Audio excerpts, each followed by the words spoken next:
Hi, everybody. Welcome to another episode of Wander Lounge. Today on Wander Lounge, we have Lydia Copeland, a traveler whose journey didn't begin in airports or guidebooks, but in the heart of rural America with the aromas of her grandmother's global dishes filling the kitchen. She is a data analyst by day and travel blogger by passion, who has turned her personal experience of learning how to travel into a powerful mission, making travel more accessible and less intimidating for everyone.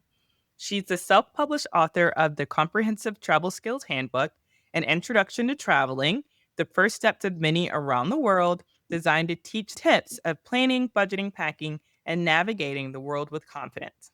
With 183 practical tips, this guide is a roadmap for anyone from first time flyers to seasoned explorers who want to see more of the world without feeling overwhelmed. Her work is especially important for those who didn't grow up traveling and are now ready to take their first steps. Woo.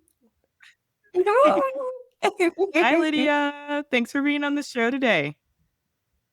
Of course. Yes. Thank you so much. I'm so happy to be here with you. Thank So, you. Thank tell you. us a little bit more about you from your own words, kind of like what's going on with Lydia these days. Of course. Yeah. I'm originally from Pennsylvania, and just as you called out, a rural area outside of Pittsburgh. Um, my undergrad is actually in agriculture, but through a series of wonderful, fortunate events, my work actually now is data analytics and report development. So, how do we make information easier for people to use and have access to? All about accessibility. And then about what was it in my mid 20s or so, I started traveling. I didn't grow up traveling. I had a really hard time learning, and I don't know. I just like making the space so much more accessible for other people. How can we get more people traveling, and how can we help people avoid some of the challenges I've had in that space as well?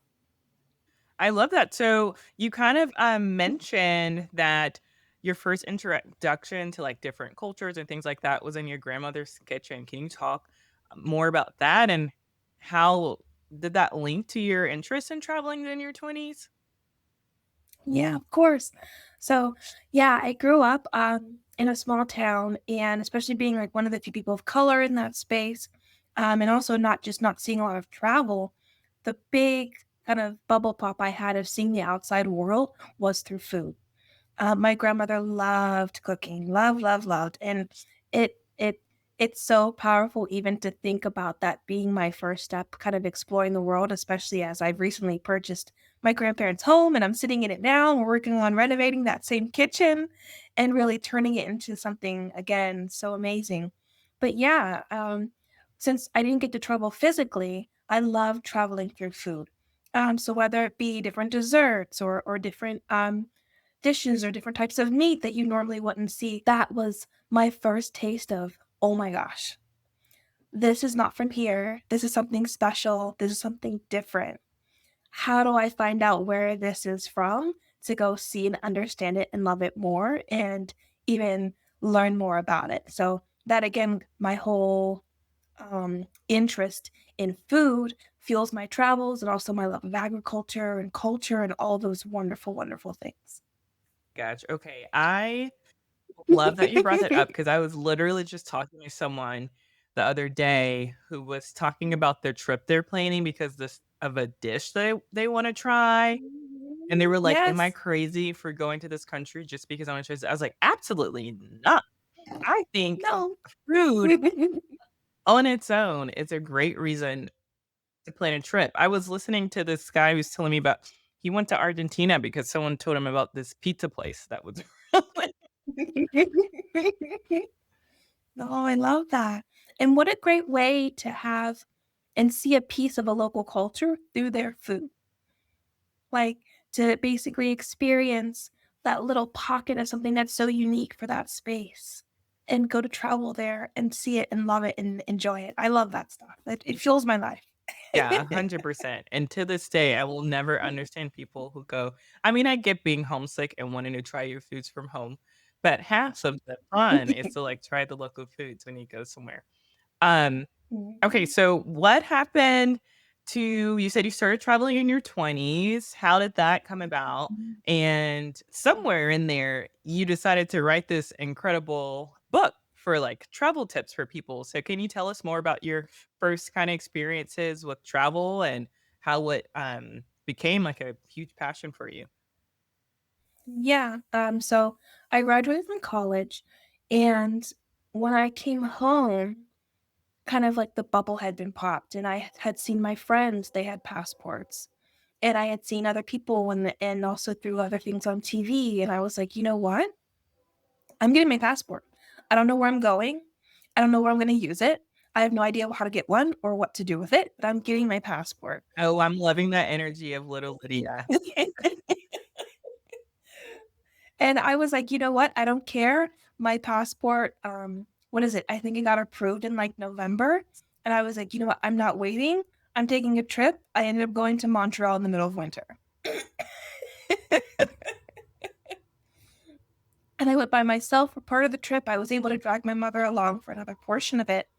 But I just felt so challenged internally when I was learning how to travel because there were so many things that I wanted to do, but on the other side, there was so much that I didn't know how to do it or how to get that information. I remember even going through the whole passport process. I was like, okay, I know I need a photo. I know I need a money order. I know I need this and that. That's great. Luckily, through research, I was able to find that the passport in the post office, they help you do it. So I was like, okay, that makes sense. But when I went and did it, I even had challenges because, like, they didn't accept my photo at first. I got my passport photo had to be retaken and stuff like that. So even just getting over the hurdle of how is this supposed to work? Is this how this is supposed to function when you're starting to travel was really hard. But hey, we pushed through. We did it. I packed rain boots and snow boots when I went to Canada in the middle of winter by myself, and I had an amazing time. Again, eating more food because when I travel, I love to go to like local farmers markets and local grocery markets that they have that are more common outside the US. Love that stuff. And it was worth it every frustration. Oh my gosh, I'm so happy that you did that and that you had the courage to kind of follow through with that. So, at one point did you decide like, "Hey, I had a lot of things that I had to learn on my own as a traveler. Let me help make this easiest for others by putting it into a book." Yeah, so again, it kind of I think has a really cool overlap with what I do for work of making business data and analytics more accessible for the business users. I love that kind of technical deep dive, and I was like, "You know what? All these people have been asking for my itineraries because 'cause I'm super organized and whatnot. All these people have my friends and family have been asking for, 'Oh, you know, what did you do?' And they loved that I was able to just email them my itinerary." I was like, "You know what? Maybe I should put this all together." I was initially gonna do a YouTube series, but I realized that was way too much work, and I wanted something a little bit more tangible.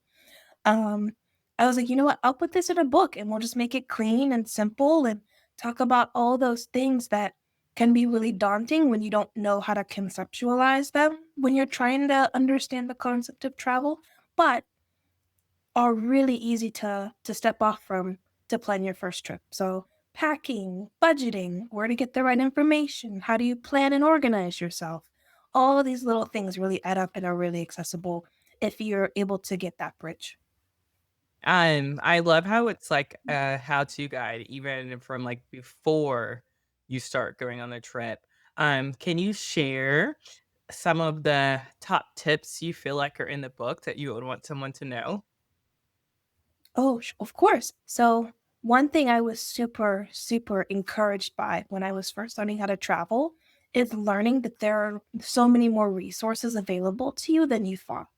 So, going off of like where I'm from, I get a rural area. I didn't grow up with public transportation. The concept of like a bus or a subway or even a taxi was like completely new to me when I started traveling. It really was. So going to Europe and navigating the metros, I was completely overwhelmed. Okay, like how do you look for the right information that you need to see? But in exploring that, there are people in the metros in little vests that help you get around, that you can ask questions to. In museums, in libraries, in different type of public spaces, there are people there to help you. In the airports, in the hotels, there's concierges usually or someone that can give you some information. So I think that was probably my favorite tip and one of the ones that was so eye-opening for me. You're not alone. You're not doing this by yourself. 95% of the places you're going to travel to, probably even 99, there are going to be people there that can help you and that can be a resource for you. I agree. I would say most places that I've traveled to, I've I was able to ask help, whether it was someone like a police Mm. officer or security guard or someone on the street. I would say most of the time someone was kind. Depending on where you go, and you can get the atmosphere of the city pretty early. They just might be like in New York. Maybe people aren't that friendly when you stop them on the street, but I feel like that's something you would find out early on. But outside of that, like you said, we have so many, especially with smartphones these days, like you can almost look up anything you need Mhm. to now when you're abroad, which was not necessarily the case when I first started traveling. So, um, yeah, there's really no excuse these days. But it's still Yeah. daunting. Do you know what I mean? And trying to understand what those resources are. What do you mean there's an app on my phone that can scan a picture in another language and tell me what it says in English? Yes, Google Translate exists.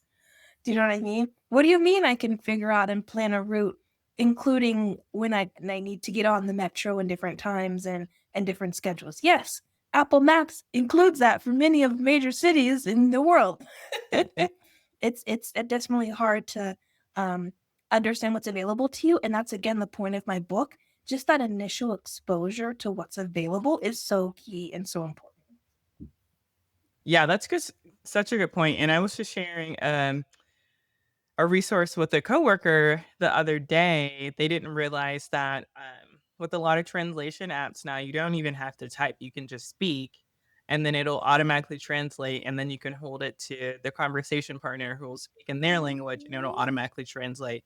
And it makes it a lot easier, than when you're trying to, like, type everything back and forth.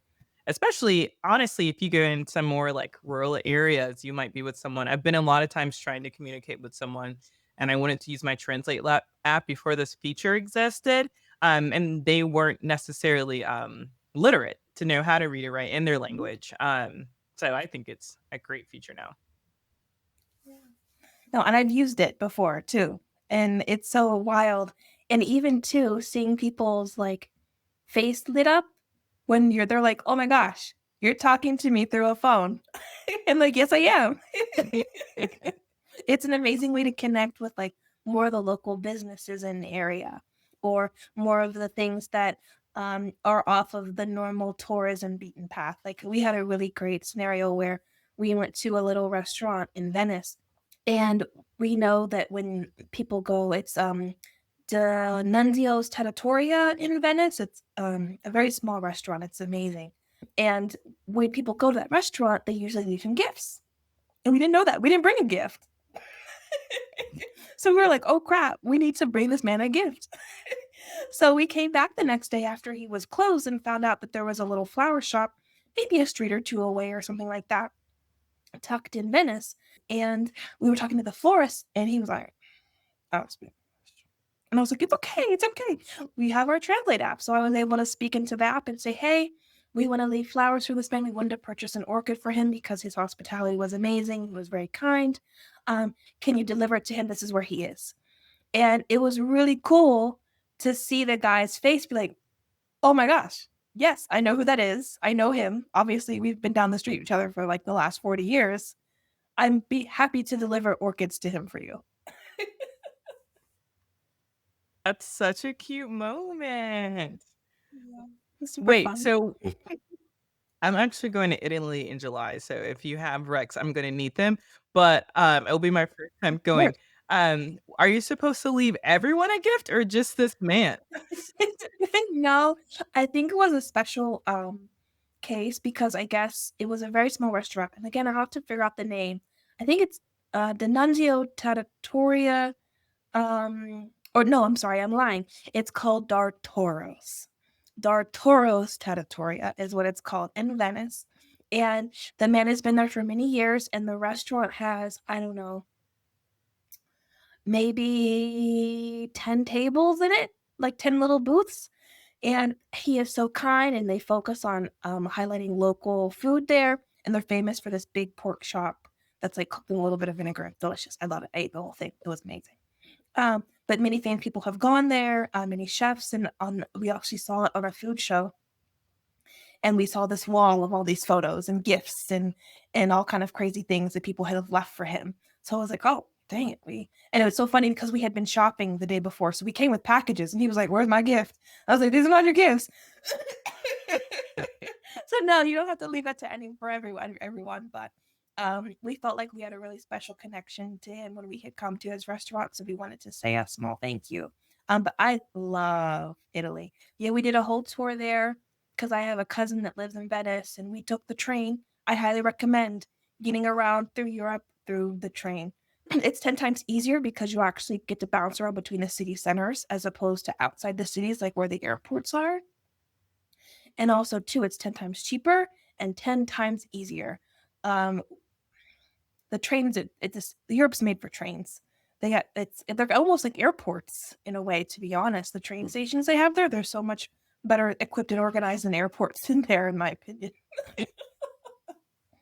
Yeah, I guess I've only taken the train from, like, country to country, not too much, Mm. inner city, so I will definitely keep that in mind while I'm there. I'm super excited for this trip. Actually, that Sure. reminds me, probably after our recording, I do need to buy my return flight because I bought my flight there, but I'm flying out of Oh, a wow. different city, so I should do that soon. Oh, nice.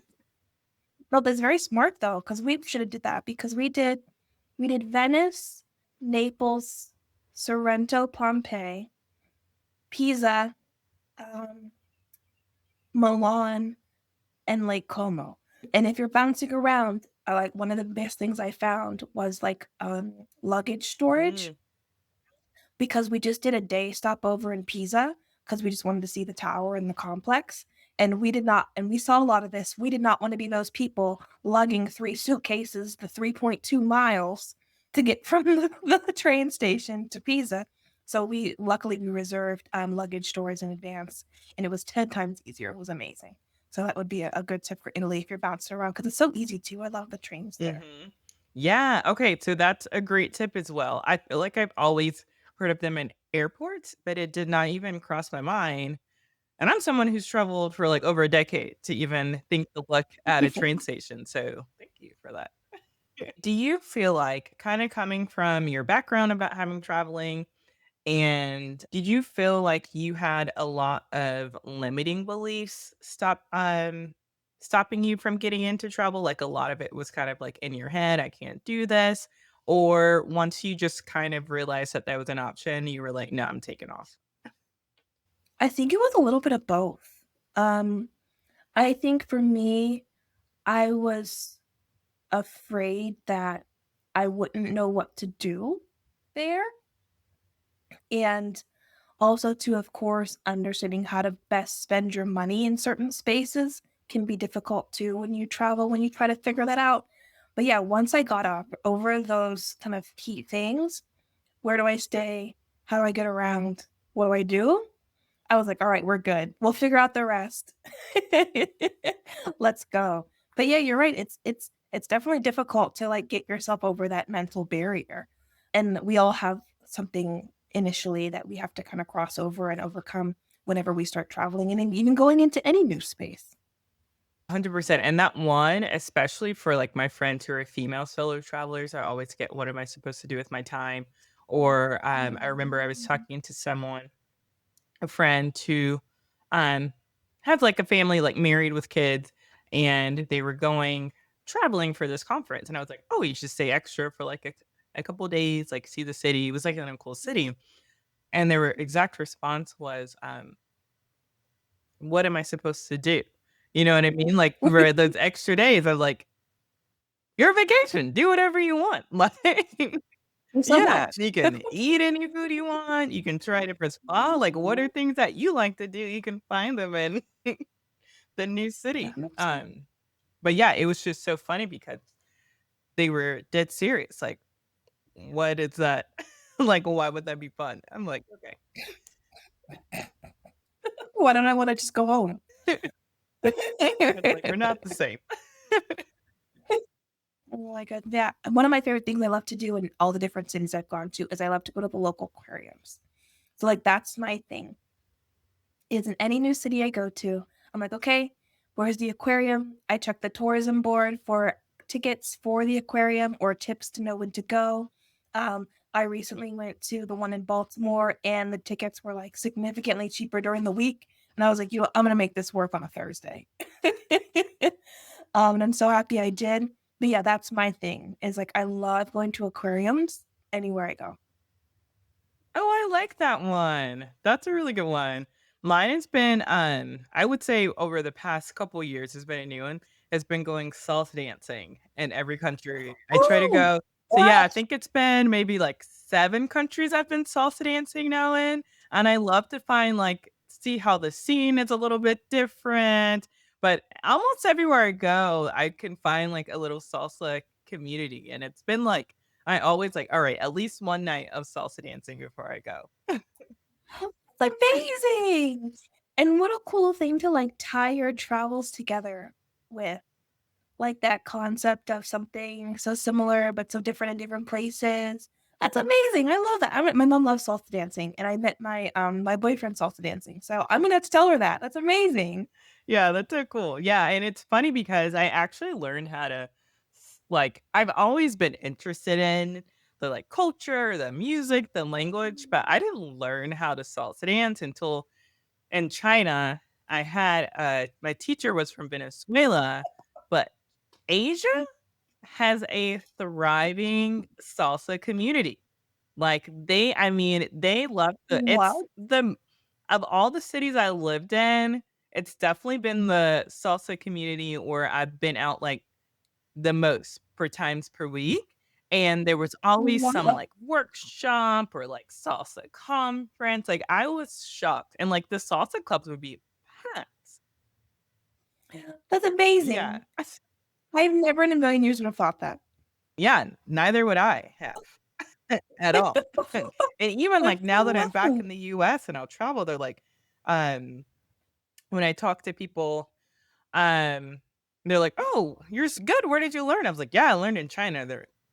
I was like, "Yeah, if you like There's salsa, go salsa to gangs. China or go to Asia, anywhere in there." Oh, that's wonderful. I love that. So, what did writing your travel book teach you about your own journey, and what surprised you the most as you were putting your experiences into words? Ooh, what surprised me the most for me, putting it in like a book and manifesting like an overview guide, and it's only like 100 pages or so, really made me see how important the work of providing us resources to people. Because it was so funny as I was writing the book, I would be editing and saying, "Oh, wait, you know what? I thought about something else that's important that could help people. Oh, wait, I forgot this item that's also really important and really helpful." So I think for me, being able to put in that book, what was so surprising was really thinking and really seeing, oh my gosh, like this is some really important technical information that is very valuable for people and needs to be more available and more accessible. So it was really kind of like a, I don't know, self-validating process almost, like seeing it manifested. And that was I when I started writing the book, I was like, "Oh, you know what, maybe some people will like it." But then by the time I was in writing it, I was like, "Oh my gosh, this is so important, and this is definitely something I wish I had had when I was started traveling myself." Oh, well, I'm sure we have a lot of listeners who are gonna be very excited, to get your book, and I would definitely be offering it as a resource because I can go on my soapbox about this. I feel like sometimes when you look for, like, travel, people to follow online, like, I always say follow, like, travel bloggers and writers and things like that.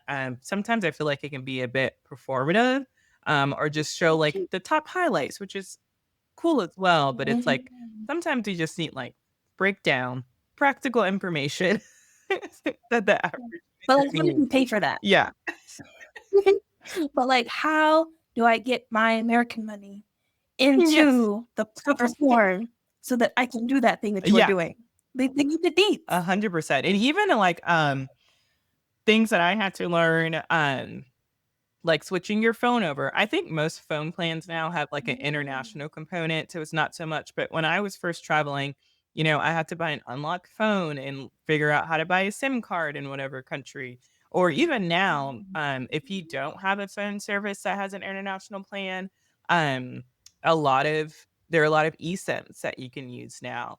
Or like you said, how do I get my American dollars into the currency? It's not always the best case to go to, that conversion counter when you first land in the country. Honestly, I Mhm. just use whatever local ATM, but even now I know as a traveler, as I look up the banks that are, like, very well known in that country or, like, There you go. international, not just, like, a little tiny kiosk in the corner, Right? or even just taking multiple cards. It's something that I've learned the hard way Mhm. because traveling t when a card gets blocked, it's not fun if you don't have any backup money.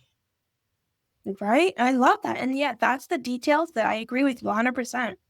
Um, that isn't shared that blocks accessibility to those travel experiences that people are sharing and posting about on social media. 100%. That stuff is so important. And I have a travel email newsletter as well where I do like PDF guides. And one of my big travel single page PDF guides is how to use money when you travel, how to protect yourself, how to convert. Those are all the things that nobody tells you you need to know when your car gets flagged for travel and you didn't tell them and now it's blocked and now what do you do? Do you know what I mean? Or knowing how often and how far in advance to reserve tickets for different things or understanding how to navigate a city.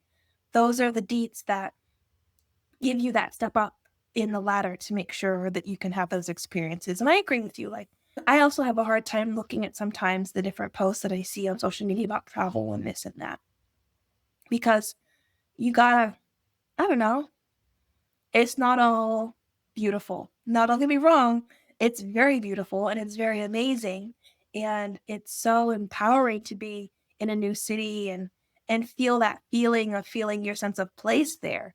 Like, that is mind-blowing.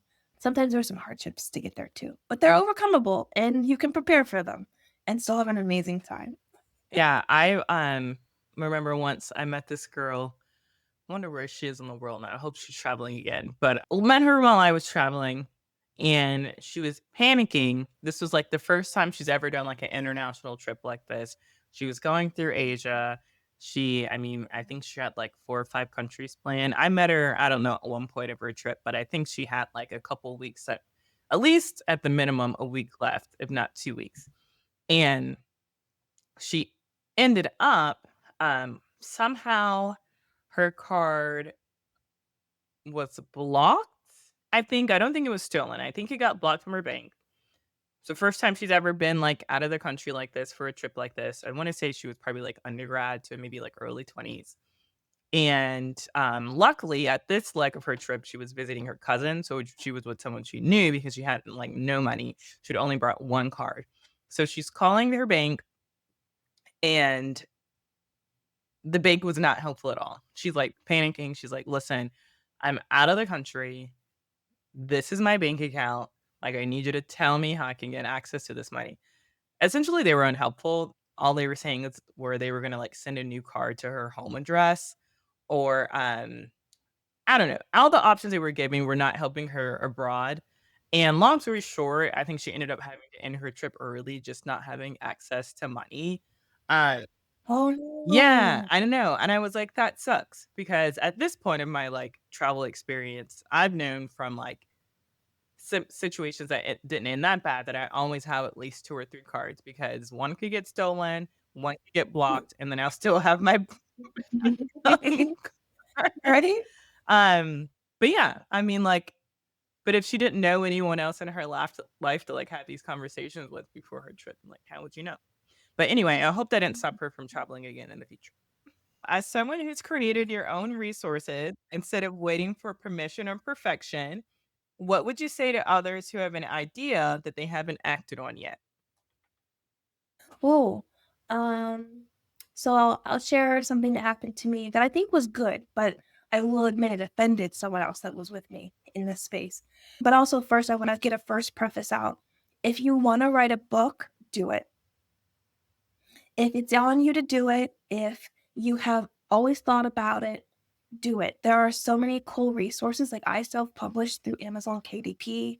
I didn't have to spend a ton of money up front. I mean, I paid the what was it, $125 for the US copyright, and then I think like the $100 for my own ISBN. Do you know what I mean? But I wrote the book. I made the cover in PowerPoint. Do you know what I mean? Like, and then you upload it, and how it works is instead of paying a publisher an upfront cost to do your book, you get royalties based on what's sold. So me publishing in that pathway gave me a lot of independence in how I wanted to do things and when I wanted to do things. But also it made it so I didn't have to necessarily put a lot of money up front, but I could still make my works accessible. So that's my first point. If you want to write a book, do it, publish it. Somebody wants to read it, and it's fun. It's hard, but it's fun. I implore you to do it. And then number two, I agree. That's definitely a question I've been asked is, oh, well, you haven't been traveling for a long time. What gives you the exact question it was what gives you the authority to write a book like this? Rude? And I was actually asked this question in a public forum around many other people. And my mother was next to me, and she was like, about to flip the table. Because I travel with my mom a lot, and she's very supportive of me. She's supporting me in the house renovation. Like, she's so supportive. Well, my mother says she says I'm very, like, chill and, like, calm and laid back. So she got a little fired up. I was like, "Oh." I said, "You know what? That's a great question." Well, because I'm cognizant of being a first-time traveler, it enables me to communicate different things that people would normally think actually need to be taught or told when you travel for the first time. And they were like, "Oh."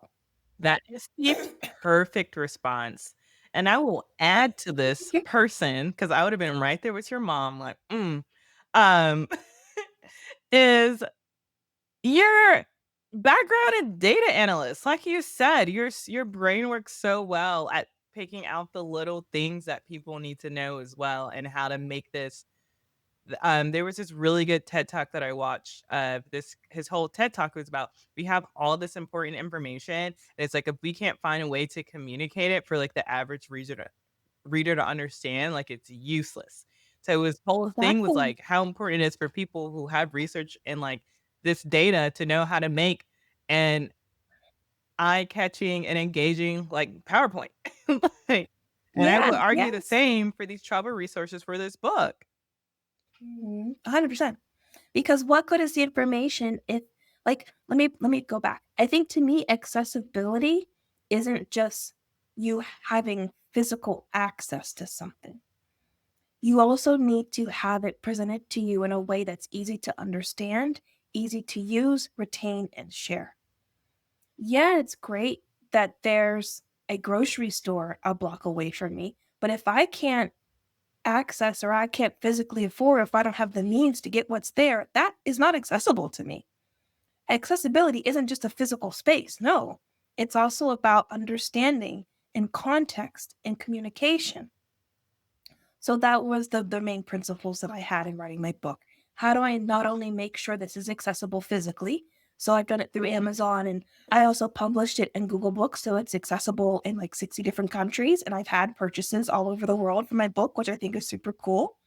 But also too, I wrote it in a way that it's easy to read. It's 100 pages. It's something you can read in honestly like an hour or two. Or I think someone said they killed it in like 2 hours once. I was like, wow, good for you. But also too, it's written in a way that's very organized and simple with examples so that you can really grasp those concepts. Because just because something's there, just because the internet's packed with travel information doesn't actually mean someone's going to be able to really grasp it and use it easily, which is really the goal of accessibility. Oh, 100%. You just spoke to my career outside of travel as a speech pathologist, and accessibility is my jam. Just spoke to my little therapist heart. Love it. Wow. Okay. How has travel changed your relationship with home, and do you see it differently now than you did before you ever boarded a plane? Well, I think that it definitely has. I think if anything, the concept of traveling and using travel to physically see the world has made me more of a minimalist person. Because to me, home isn't just where your stuff is. It's where you can make connections with people and experience things and spend time and really more now it's like instead of the concept of home, it's more of a sense of place. And I think that travel has opened that box for me and rethought of and helped me rethink of what that construct is. Because yes, I can be at home on the sun eating a croissant. Of course. I'm gonna have a great time and it's gonna be awesome. You know what I mean? Or doing something else or being at a food festival somewhere or being in a museum and having that sense of peace and intentional place.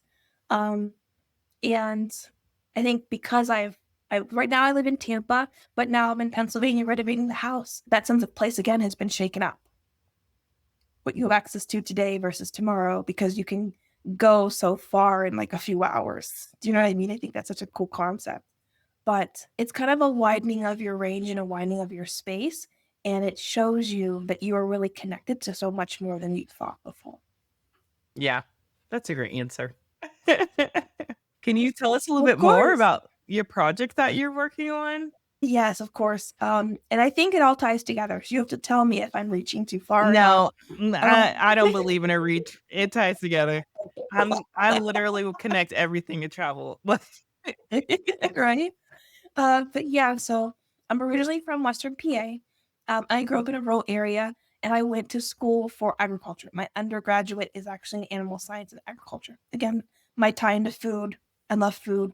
Like I do a lot of agritourism where instead of going, I don't know, to see a monument, no, I want to go to see how this cheese is made. I love that stuff. I love it. Um, but yeah, my grandfather passed last year, and we weren't really sure to do with some of the property that he had owned. And I was like, you know what? I don't have any kids. I don't plan to. Do you know what I mean? And I feel I have the capacity to create this space and hold on to this space for my family. So yeah, it's a 5-acre riverfront farm. It's huge. And the house is over 100 years old.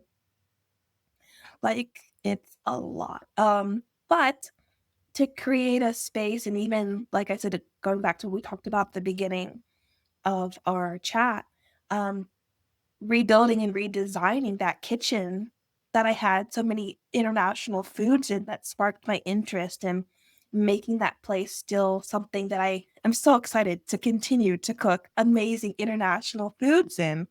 Um, and just going through working as a family to kind of figure out, okay, what does this space mean to us? What do we want to do with it? What should it look like? While we're also trying to fix plumbing and and find internet, which I'm thankful I was able to figure out last week. So it's been a great project. I love it. It's going great. Um, and I'm so excited to see what it looks like at the other end. What my goal for the property is to use my degree, do some farming of, but not necessarily of like your normal commodities, but of some very specialty agricultural products that I like and take interest in, like herbs and seasonings and natural dyes and flowers and essential oils and stuff like that. But also to create a space where people can come and learn about agriculture. So, okay, you want to take a workshop on milk and cheese and how to make or how to roast coffee or how to roast chocolate and make a chocolate bar or even just exploring the farm space. How do we again make some of that cool information more accessible to people and give them that exposure so they're comfortable asking questions and learning more about farming and agriculture and food and all those wonderful things. So, in the area I'm in, most of the tourism is outdoors. So again, probably a little bit of tie into that as well, because we're next to the river, we're next to so many different things. But that's my goal for the space is to have it be a really cool agricultural community hub and something fun. Why not? and a place to learn and see something cool. Why not? That is amazing.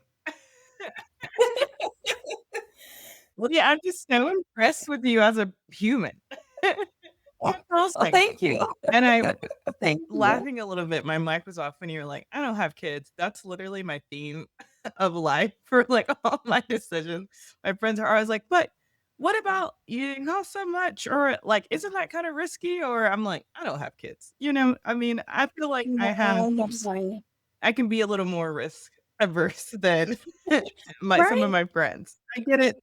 You know, you have to make decisions for these little beings, like Them crazy yes. projects and still pour in and nurture in so many other ways. Do you know what I mean? Like, again, the concept that I'm working on is continuing to provide accessibility to like agricultural education. That's still a nurturing resource as a parent could or may or would do. And I'm excited for that. I don't need to physically t- do that. I really don't want to. Really, I have no desire. But I love doing backpack drives. I love those. Do you know what I mean? In different things that you can get back to children in the community. Just I see me pouring in other places. Preaching to the choir. I work with kids all day, so clearly I love them, and I love to give them back to their parents at the end of the day. But I will say, and I'm not gonna talk too much on the podcast in case it doesn't happen because it's a deal idea been turning. I talked to a lot of my parent friends, and I really wanna create a space that's more conducive for, like, kids learning, but also a social space for parents. Like, I have so many of my and these are ideas that are being pulled from, like, different cultural aspects I've seen in different countries as well. So, again, tied to travel if this takes off. We're gonna do our, rapid fire questions. Tell me the first thing that comes to mind with these questions. A book that changed your life. Ooh, a book that changed my life? That's a hard question. I didn't think rapid fire was going to be hard. Malcolm Gladwell's Outliers is probably one of my favorite reads that I did many, many, many, many years ago. He has a very technical mind. And again, me being very data oriented, I love the Mhm. book. Um, but seeing that the type of people that excel, it's not always skill, it's also environment. Ooh, okay. Seeing another more tangible and technical use of data in society to kind of show that was amazing. So if you're looking for a cool book, if you love like sociology and data and what else could I say? And also just kind of like history, Mhm. Malcolm Gladwell's Outliers, a great read. Alright. Okay. What's one word your closest friends would use to describe you? Resourceful. I could see that. I received so many phone calls, weird calls. Lydia, I locked myself out of my house. Can you help me get back in? Um, I don't know how to do this. Do you know? Can you help me figure out how to do this? And my thing is, I don't know, but I'll try to help Mhm. you. And that's how I see myself mentally. Like I probably wouldn't consider myself a very creative person, but if I've heard a concept or seen something, I'm very easily able to cross reference and combine those things to do something different. If Okay. that makes sense. Yeah. So I would say resourcefulness for sure. Okay. And that's a good skill to have as a traveler. What's one thing that you always pack in your travel bag? Ooh, I carry them with me a lot. I don't know if you've ever seen them, like those big giant cocoa butter sticks that look like glue I've seen sticks. them when I was young. I didn't know they're still like I still use okay. them, and I still have them. Let me see. I think I might even have one in here somewhere. Because I use them for everything. Yes, I have one. So yes, I buy them like in bulk. I use them to put lotion on. I use them for my face. I use them for so many things. That's probably my weird. What do I always have when I travel? Is a giant cocoa butter stick, Okay. and then I get to watch people look at me like, what are you putting on your face? It's It is ginormous. Like, what are really you good for anything, honestly. multi-use? Okay. What's a song that instantly puts you in a good mood? Ooh, I like house music. I like dance music. Anything like that. I don't know if I have a song, but I don't know if this answers your question. But I'll tell you what song comes to Okay. mind. There's a song that when I hear it, I always like almost cry, and it's an issue. And You're gonna laugh so hard, but unwritten. That's a good song. I know. Oh my gosh. I think you're the first person who cries when they hear it, though. Probably the most emotionally triggering song for me Are is you a type of Unwritten. person who cries when you're happy, though? No, I never cry, and that's why it's cute. I never cry. Like, my mom says I'm emotionally unavailable on so many levels. So that's why it's so weird. Like, that's one of my favorite songs. I love that Maybe song. something But happened to you when yeah, you were a baby, you're, like, hypnotized or something. yeah, but what is it? Is it Natasha Yeah. Bedingfield who sings it? Thing? Yeah, Unwritten. I love that song. I love it. That song makes me feel, like, happy and light. Exactly. I love it. It's a great song. Well, it's like happy cry, I Okay, guess. okay. Yeah. Emotional overflowing. Yes, I love that for you. Okay, what's the best and or worst travel advice you received? I'll start with the best travel advice I've ever received. Lean more towards local items and vibes and activities. Mhm, I mean, of course, like when I travel, I like to go like to some of the main things. But I think for me as a person, leaning into more local things was really good for me and really met with what my objectives were as a mhm. traveler. So I love that feedback. Um, and then the worst travel advice I've ever received. Whoa, I have a great one that you need to physically bring documentation with you when you travel. Okay. So, on one of my big trips, I planned this huge trip for me and my mother. I kept seeing people, and this was during COVID because we were traveling right after or right during it.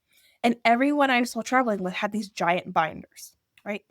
Huge binders, like binders of all their like COVID docs and their itineraries and like all the documentation and all their tickets printed out. So I felt that I received that social pressure to have physical copies of all of my confirmations, tickets, itinerary stuff, all these things. And I remember freaking out about it when I was leaving on that trip because my printer wasn't printing fast enough. And I ended up actually leaving it because I was like, wait a minute. I'm a pretty light packer. I do not need an 8.5 by 11-inch binder to keep track of what I need to do. I have an iPad. It has PDF ability. This was horrible travel advice. I do not need a physical binder. So I think that's a I good one. agree, that's horrible advice. Especially, I'm all about the carry-on bag. If I cannot check a Mhm. bag, that is how I I go. hate you. You cannot waste space. That binder would have never Right? been considered. Exactly. 100%. Well, Lydia, this is your time if you have any last things to say that you felt like we didn't get to, and then please tell us where people can connect with you and find your book. Okay. Yeah. So my book is called An Introduction to Traveling, the first of many around the world. It's self-published through Amazon. You can buy it at Barnes and Noble. You can buy it at Bookshop. It's available on Google Books as well. And I also work with a lot of local, a lot of charities and education providers to help get that information to students and adults alike. So I love stuff like that. So that's where you can find my book.